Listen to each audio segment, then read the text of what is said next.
Friends, ഇന്നൊരു variety തക്കാളി കറിയുടെ റെസിപ്പി ആയിട്ടാണ് ഞാൻ വന്നിരിക്കുന്നത്. തക്കാളി, കറിവേപ്പില, 1-2 പച്ചമുളക് എന്നിവ മുറിച്ച് നമുക്ക് വേവിക്കാൻ വെക്കാം. പകുതി വെന്തതിന് ശേഷം ഉപ്പ് ചേർത്ത് കൊടുക്കുക. ബാക്കി ചേരുവകൾ എന്തൊക്കെയാണെന്ന് നോക്കാം. ഇത് അടച്ചു വെച്ച് വേവിച്ചെടുക്കാം. ഒരു മിക്സിയുടെ ജാറിലേക്ക് തേങ്ങ, വെളുത്തുള്ളി, ചുവന്നുള്ളി, പച്ചമുളക്, ഇത് ഒരു പ്രത്യേക ടേസ്റ്റാണ്. പെരുംജീരകം ചേർത്ത് കൊടുക്കുക. ഇത് നമുക്ക് അരച്ചെടുക്കേണ്ടി വരും.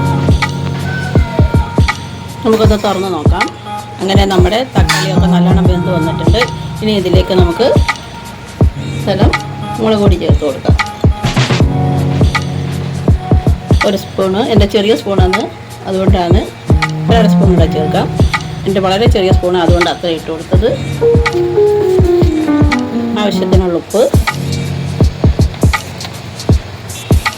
ഒരു തുള്ളി മഞ്ഞൾപ്പൊടി കൂടെ ചേർത്ത് കൊടുക്കാം.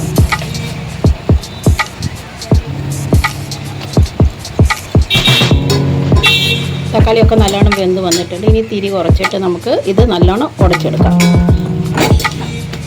ഇങ്ങനെയുള്ള തവി എടുക്കുകയാണെങ്കിൽ പെട്ടെന്നായിരിക്കും അത് ഉടച്ചെടുക്കാൻ. ഇതിലേക്ക് ശകലം നമുക്ക് പച്ച വെളിച്ചെണ്ണ ചേർത്ത് കൊടുക്കാം. ഇത് വേവിക്കാൻ വെക്കുമ്പോൾ ചേർത്താൽ വളരെ നല്ലതാണ്. ഞാൻ മറന്നുപോയി. ഇനി നമുക്കിതിലേക്ക് അരച്ചെടുത്തുകൊണ്ട് വന്ന് അരപ്പ് ചേർത്ത് കൊടുക്കാം.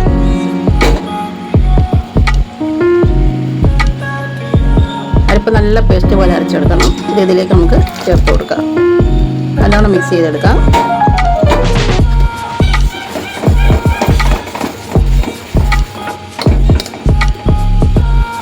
വെള്ളം പിന്നെ ഒഴിക്കാവോ. ഇതൊന്ന് മിക്സ് ചെയ്തിട്ട് ആ അരപ്പിൻ്റെ പച്ചമണം ഉണരട്ട്, എന്നിട്ട് നമുക്ക് വെള്ളം ചേർത്ത് കൊടുക്കാം.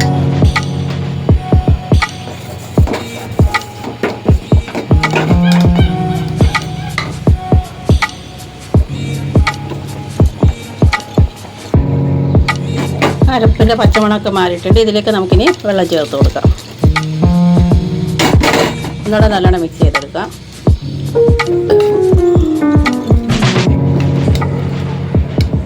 കുറച്ചുകൂടെ വെള്ളം ചേർത്ത് കൊടുക്കാം നമുക്ക്. അങ്ങനെ നമ്മുടെ തക്കാളി കറിയുടെ നല്ലോണം തിളച്ച് വന്നിട്ടുണ്ട്. ഇതിനി നമുക്ക് ഇറക്കി വെച്ചിട്ട് ഇതിന് വറവിട്ട് കൊടുക്കാം. കടുവറുക്കയുടെ പാത്രം വെച്ച് കൊടുത്തിട്ടുണ്ട്. എണ്ണ ഒഴിച്ച് എണ്ണ ചൂട്, ഇതിലേക്ക് നമുക്ക് കടുക് ചേർത്ത് കൊടുക്കാം.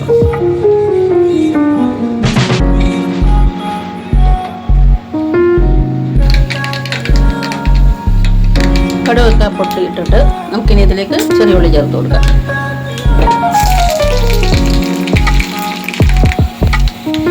ചെറിയ ഉള്ളി ഒക്കെ നല്ലോണം മൂത്ത് വന്നിട്ടുണ്ട്. ഇനി ഗ്യാസ് ഓഫ് ചെയ്തിട്ട് ആ ഗ്യാസിൽ കുറച്ച് നേരം ഒരു പകുതി ബ്രൗൺ ആകുമ്പോൾ ഗ്യാസ് ഓഫ് ചെയ്യുക.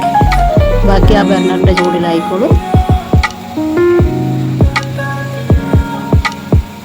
ഓഫ് ചെയ്ത് കഴിഞ്ഞാൽ ഒരു 10 മിനിറ്റത്തോളം ആ ബർണറിന് ചൂടുണ്ട്. അപ്പോൾ ആ ചൂടിലവിടെ ആയിക്കോളൂ. അങ്ങനെ നമ്മുടെ തക്കാളി കറിയുടെ കടുക് വറവിടെ റെഡി ആയിട്ടുണ്ട്. ഇത് നമുക്ക് കറിയിലേക്ക് ചേർത്ത് കൊടുക്കാം.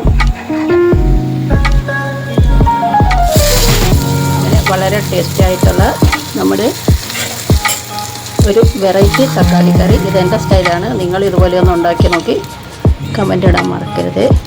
ഫ്രണ്ട്സിനും റിലേറ്റീവ്സിനൊക്കെ ഒന്ന്